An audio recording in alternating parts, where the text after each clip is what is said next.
Sir, ഈ new gen ലഹരി വികാരത്തെ ഉത്തേജിപ്പിക്കുന്നതാണോ? പലരും അങ്ങനെ ഒരു വികാരത്തെ ഉത്തേജിപ്പിക്കുക എന്നുള്ളൊരു ധാരണയോട് കൂടിയിട്ട് ഇത്തരത്തിലുള്ള ലഹരികൾ ഉപയോഗിക്കുന്നുണ്ട്.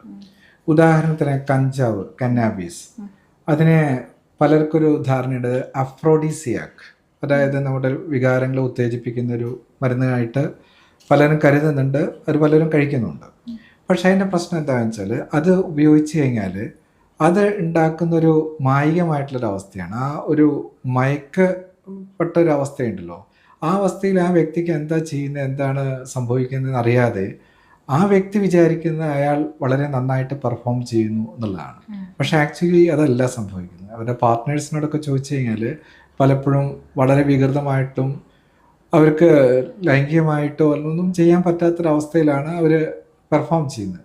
പക്ഷെ അത് ആ വ്യക്തിക്ക് അറിയാൻ കഴിയുന്നില്ല. മറ്റൊന്ന്, സ്ഥിരമായിട്ട് ഇത് ഉപയോഗിച്ച് കഴിഞ്ഞാൽ അത് ആക്ച്വലി സെക്ഷൽ ഡിസ്ഫങ്ഷൻ ഉണ്ടാക്കുകയാണ് ചെയ്യുക. ഇത് തന്നെയാണ് മറ്റ് പല ലഹരികളുടെയും പ്രത്യേകത. ഇപ്പോഴുള്ള പല ന്യൂജൻ ലഹരികളെല്ലാം ലൈംഗിക ഉത്തേജനം നീണ്ടു നിൽക്കാനും വർദ്ധിപ്പിക്കാനൊക്കെ ഉപയോഗിക്കുന്നു എന്നൊക്കെ പറയാറുണ്ട്. അവിടെയൊക്കെ എന്താ സംഭവിക്കുന്നത്, ചിത്രത്തിൽ ലഹരികൾ ഉപയോഗിക്കുമ്പോൾ നമ്മുടെ ബ്രെയിനിൽ ഒരു ന്യൂറോ കെമിക്കൽ ഫ്ലഡിങ് ആണ് സംഭവിക്കുന്നത്.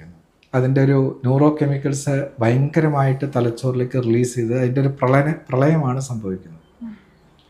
അപ്പോൾ ഇങ്ങനെ സംഭവിക്കുന്ന സമയത്ത് അത് എന്താണ് അവർ ചെയ്യുന്നത് അവർക്ക് തന്നെ അറിയില്ല. പക്ഷെ ഇത്തരത്തിലുള്ളൊരു ഫ്ലഡിങ് വരുമ്പം അൾട്ടിമേറ്റ്ലി സംഭവിക്കുന്നത് എന്താണെന്ന് വെച്ചാൽ നമുക്ക് നമ്മുടെ തലച്ചോറിൻ്റെ പ്രവർത്തനം ആവശ്യം ആയിട്ടുള്ള ഈ ന്യൂറോ കെമിക്കൽസ് ആണല്ലോ ഒന്നിച്ച് ഒരേ സമയം തന്നെ റിലീസ് ചെയ്യുന്നത്. അപ്പോൾ ഇനി ബാക്കി തുടർച്ചയായിട്ടുള്ള ഉപയോഗത്തിന് ഇതെല്ലാം തികയാതെ വരികയാണ്. അപ്പോൾ ഇതെല്ലാം അൾട്ടിമേറ്റ്ലി അവരെ ലീഡ് ചെയ്യുന്ന സെക്ഷൽ ഡിസ്ഫങ്ഷൻ, ഒരിക്കലും ഇത്തരത്തിലുള്ള കാര്യങ്ങൾ ചെയ്യാൻ പറ്റാത്ത ഒരവസ്ഥയിലേക്കാണ് അവർ നയിക്കുന്നത്. അപ്പോൾ തീർച്ചയായിട്ടും തെറ്റായിട്ടുള്ളൊരു ധാരണയാണ്. ഇതുമൂലം ആർക്കും ഒരു പെർഫോമൻസ് ഒന്നും ഇമ്പ്രൂവ് ചെയ്യില്ല. മദ്യം കഴിക്കുന്ന ആളുകൾക്കും അങ്ങനെ ഒരു ധാരണയുണ്ട്.